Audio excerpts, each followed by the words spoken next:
Welcome to Solvetic, your channel to always learn technology easily. Below in the description, you will find useful links we used in this video.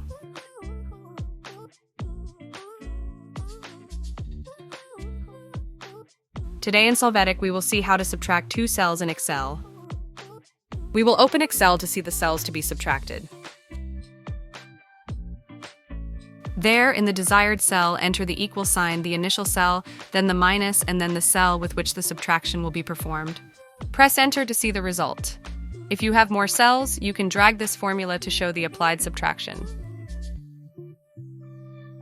Hey, remember to subscribe Solvetic channel.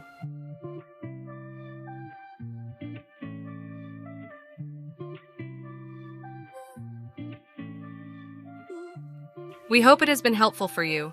Here are links to watch more videos of your interest and subscribe to the Solvetic channel. Thank you.